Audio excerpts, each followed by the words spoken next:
السلام عليكم ورحمة الله تعالى وبركاته. marka casharkan wuxuu noqonayaa marka maanta waa start oo ah qaybtan geeska oo loo yaqaan start ama daaqada. marka ugu horeyn marka soo furiisid start waxaa jira qaab fara badan oo loo furo. waxaad furi kartaa start adoo isticmaalaya muuska computerka uu leeyahay adoo yani dul tagay start kadib waxaad haysaa left click marka waxa ku soo furmay start. marka meeshan ayaa waxa loo yaqaan start. another way oo aad u furi kartid start ayaa waxay tahay inaad tagtid keyboardka uu leeyahay computerkaas. keyboard haddii aan si kale kugu sheego Soomaali ahaan alwaaxa furayaasha. marka kulli erebixintaas waa erebixin ay keentay dawladdu iyada ayaa u bixisay alwaaxa furayaasha. marka keyboardka ayaa tagaysa kadibna waxaad raadinaysaa sumadan oo kale meel lagu taalo keyboardkaaga kadibna meeshaas ayaa taabanaysa oo waxaad dhahaysaa shilka ayaa ku siinaysaa. marka ayna hadda waxaan taabanayaa meesha badhanka ayaa taabanaya oo loo yaqaano Windows. markii aan taabto waxaa ii furmaya markaas qaybtii start ayaa ii furmaysa. hagaag hadda start waxay tahay ayaad isweydiinaysaa.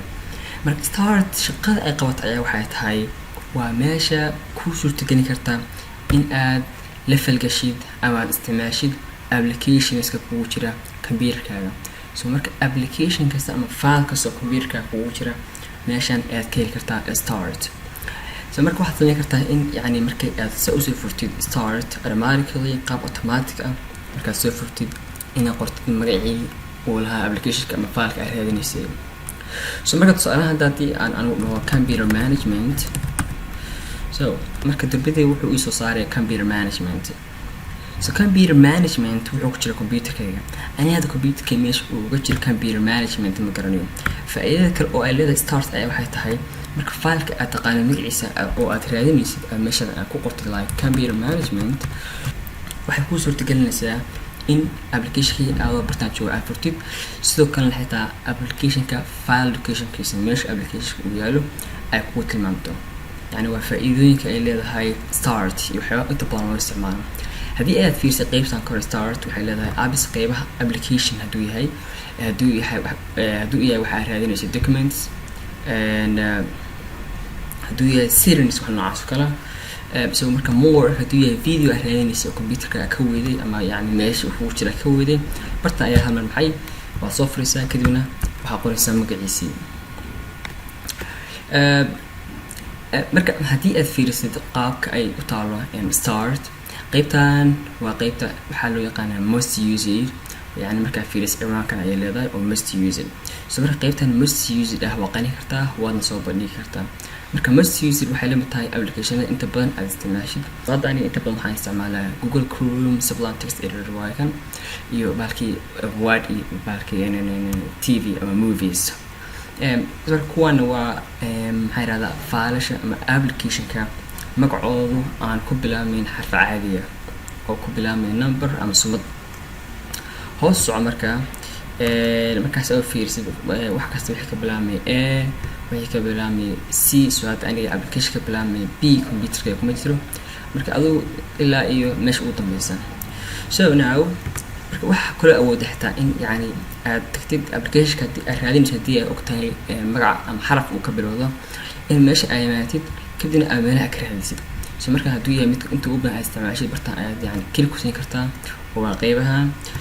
haddii uu yahay yani mid zid ka bilaabanaya magaciisa waa qaybahan. marka qaybtan waa qaybta yani applicationska ku jira computerkaaga. marka qaybtan geeskan bidix iyada waa applicationska adiga ayaa soo dhigi kara. marka applicationska aad rabtid in bartan ay ku oolaan oo marka aad soo daartid start in ay yani ku soo baxaan. marka qaybtan laftirkeeda waxay leedahay waxa loo yaqaan groups. hadda groupkan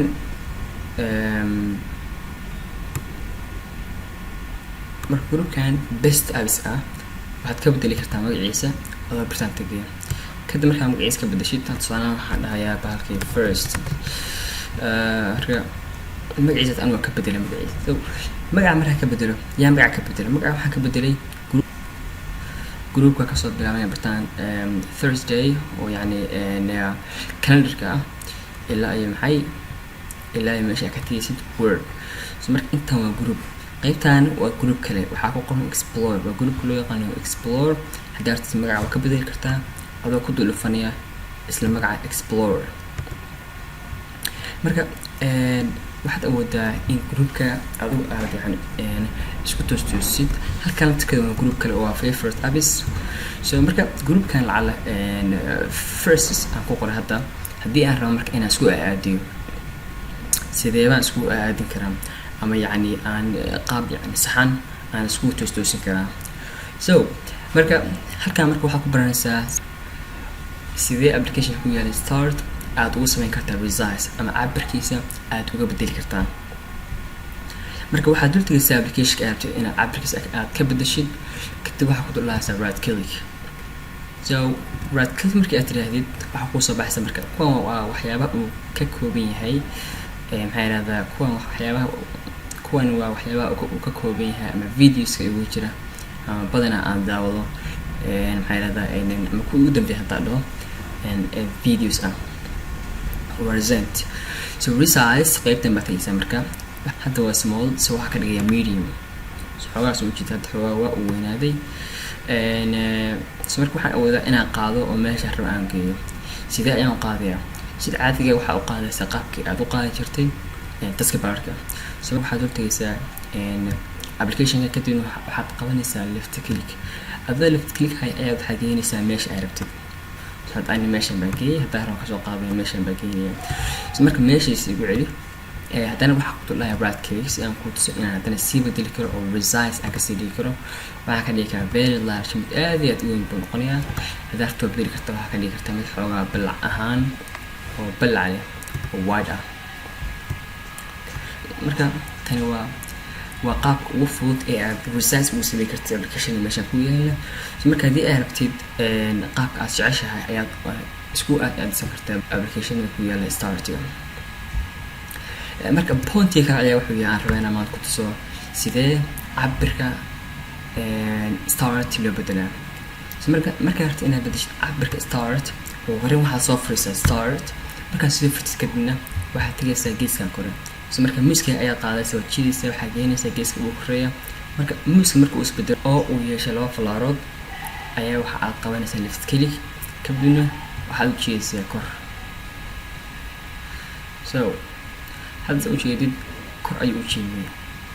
haddaa rabtid hoos waad ka dhigi kartaa oo waad yareyn kartaa. marka meesha waa meesha u yar ama cabir ahaan ama cadad ahaan waa meesha u yar oo aad geyn kartid. marka balac ahaan haddaa rabtid waad jiidi kartaa oo waad isku dayi kartaa. marka adiga ayay ku xiran tahay sida aad rabtid inaad ka dhigid. marka badanaa ma fiicin inuu noqdo start inay noqoto yani mid aad u ballaaran. so finally sidee looga bedelaa colorka uu leeyahay taskbar iyo start. sidoo kalena aad uga bedeli kartaa title barka ee leeyahay applicationka. marka waxaad sameynaysaa waxaad dul tagaysaa blind desktop oo shaashada computerka ah. kadibna waxaad aadaysaa right click markaad dhaho kadibna waxaan sii dhahayaa personalize.